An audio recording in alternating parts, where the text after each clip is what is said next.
Muy pero muy buenos días a todos, ¿cómo les va? Mi nombre es Santiago Larcón. En esta oportunidad me gustaría que me acompañen a ver un video que sinceramente cuando mi amigo Jorge Gil me lo mostró en una clase en vivo, sinceramente quedé sin palabras. A ver, yo soy una persona que cree en los milagros, pero cuando nos encontramos con algo como lo que vamos a ver, sinceramente creo que cualquiera quedaría así, atónito, sin palabras, sorprendido. ¿Qué te parece si lo vemos juntos? Mira. So when the psalmist writes, and he heals all of my diseases, let me say to you that I believe God still heals. That hasn't ended. That is not over. Now you have to be careful on how you do this, because there are folks who carry things to an excess and it becomes a show. And God has never intended that that be what it is. God heals in his sovereign will. I don't know why God does things that he does, but I know that he does. And the only thing he requires of me is to allow him to be God and me to be me, and let it be. To say that every single person will always be healed because Jesus died on the cross is a misinterpretation of Scripture. Not true. Won't work. Isaiah 53 doesn't talk about physical healing. I'm sorry. That's just not the context. And to impress that there causes a misinterpretation of Scripture. That's wrong. On the other hand, to say that since we don't have anything after the book of Acts, that miracles ended at the book of Acts and they never happen again is equally as wrong. Because you have put God in a box both ways. And he doesn't want to be in the box. So the psalmist says, I'm excited. Bless the Lord, O my soul. One of his benefits is he heals all of my diseases. And then in verse 4 he says, and he redeems my life from the pit. Now I like that verse just a whole lot. I have had, and you have had in times past, pit experiences. We've all had times when our life seemed to be in a pit, in a grave.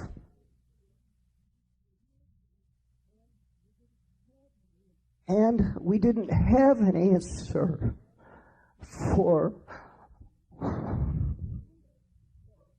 the pit we find ourselves in.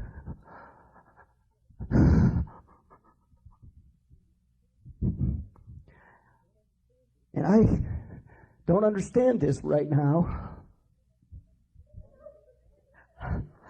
I'm but overwhelmed at the moment.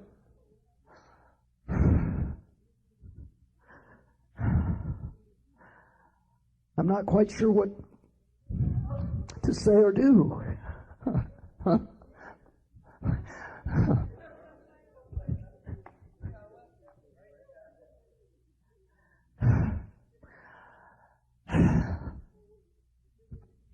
I'm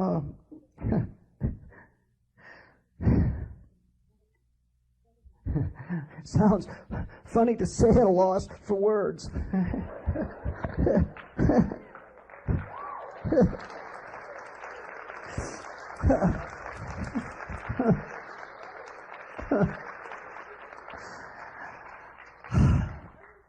Thank you, Lord.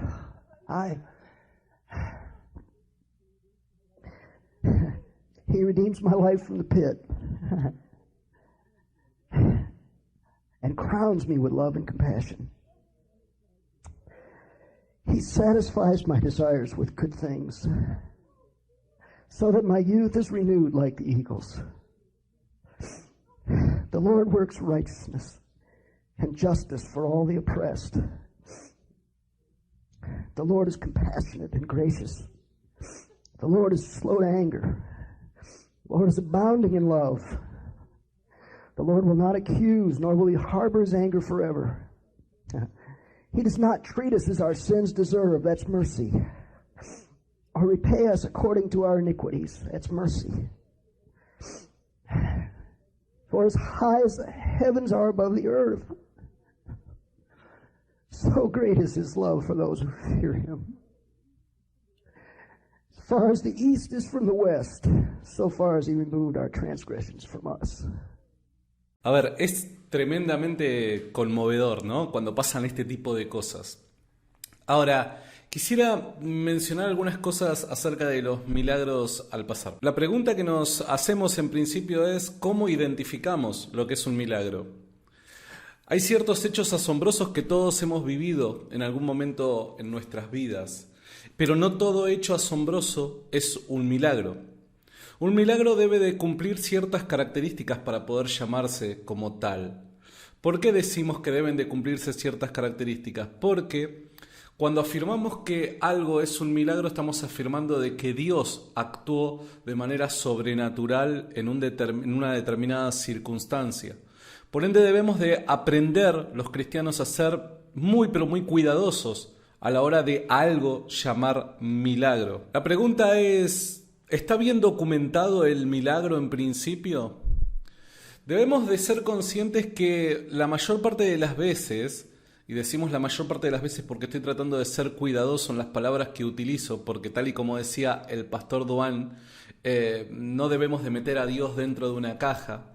Pero sí, la mayor parte de las veces Dios parece actuar en circunstancias irreversibles, científicamente hablando, cuando hablamos de milagros de sanidad. ¿Está bien? Cuando hablamos de milagros de sanidad, Dios suele operar en circunstancias que científicamente son irreversibles, porque si no, no se notaría el milagro ahí. Cuando hay una explicación naturalista o una posible explicación naturalista a un determinado evento, suceso, circunstancia, se pone en tela de juicio el milagro. Entonces, para que el milagro halle autenticidad, debe ser un hecho que la ciencia no puede explicar. ¿Se entiende? El pastor Duan Miller en el año 1990 contrajo un virus de gripe. Este virus de gripe no voy a ser capaz de explicar detalladamente cómo fue que afectó sus cuerdas vocales porque obviamente no estoy formado en medicina, pero termina afectando de manera irreversible sus cuerdas vocales. De hecho, el pastor Duan Miller visita a partir del año 1990 hasta el año 1993 63 especialistas en los Estados Unidos con sus equipos. Por ende, estamos hablando de más de 200 médicos vieron su caso y todos dijeron que esto era irreversible, no tenía cura, no había forma de revertir lo que estaba sucediéndole. Luego de 3 años de dolor, obviamente, porque al año siguiente de verse afectado con este virus, el pastor Duan tiene que renunciar al pastorado porque obviamente mucha gente no le entendía cuando hablaba, no era capaz de poder comunicar los sermones como correspondía. Él tiene que abandonar el pastorado en el año 1991 y en ese lapso de tiempo de 3 años, desde 1990 a 1993, que es cuando recibe el milagro, él dice que cae en una profunda depresión.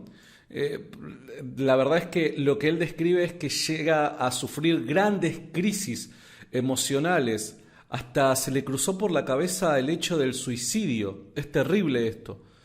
La insatisfacción que le producía al no poder servir a Dios, el dolor que le producía hablar de un Dios, de milagros, pero que él se encontraba en la situación en la que se encontraba, hizo que llegara a sufrir ese tipo de crisis. El pastor Duan Miller dice que 48 horas antes de que este milagro ocurriera, él estaba en una profunda crisis emocional. Se sentía, tal y como decía su sermón, en lo profundo del hoyo. Y creía de que nada ni nadie era capaz de rescatarlo. De hecho, pueden ver ustedes mismos la entrevista que se le hace al pastor Duan Miller en el link que dejo aquí en la descripción de este video. Era el año 1993, es invitado por una pequeña congregación a participar y enseñar acerca del sacrificio en la cruz, y obviamente de una u otra manera tocar el tema de la sanidad, los milagros, la curación. Y él de una manera maravillosa expone las Escrituras con un criterio muy pero muy bien establecido, haciendo una correcta exégesis de los pasajes que muchas veces hemos malinterpretado, y creo que eso obviamente fue respaldado por Dios. Entonces, el primer requisito que vemos para nosotros poder hablar tranquilamente acerca de un milagro es la demostración de que científicamente un determinado caso es irreversible. Ahora, otro de los criterios que podríamos nosotros tranquilamente usar es la evaluación del contexto. ¿Es un contexto propicio para esperar que Dios, de existir, actúe? ¿Es un contexto propicio? Y claramente, como ustedes han visto, ¿el contexto cuál era?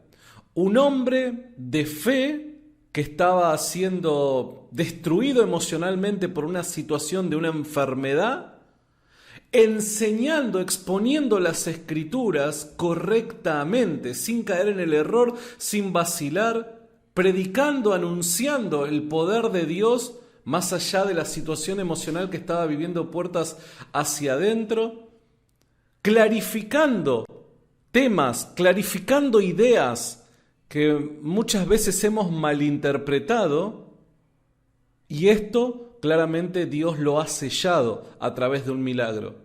Muchos dicen que los milagros en la Biblia eran el sello de autenticidad de Dios a un determinado mensaje. El respaldo de Dios a un mensaje terminaban siendo los milagros. Dios sellaba con su actuar sobrenatural esa enseñanza que se estaba dando para que la audiencia pudiera creer y tuviese razones para creer de que dicha enseñanza era verdad. Es por eso que creo que nosotros deberíamos de ser más cuidadosos a la hora de hablar de milagros. Deberíamos de ver realmente si es un milagro o no, porque imagínense si hoy nosotros a algo llamamos un milagro y mañana se descubre que en realidad tiene otra explicación. Me parece que eso no es lo mejor, no es la manera más prudente de actuar cuando hablamos del actuar de Dios. Ahora, esto claramente está documentado, esto claramente es un testimonio de vida, y creo que nosotros jamás deberíamos de creer que nuestro Dios, el Dios que adoramos, es un Dios que aún opera a través de los milagros. Dios los bendiga a todos, espero que este video haya sido de bendición para ustedes como lo ha sido para mí, y les mando un abrazo enorme. Chau, chau.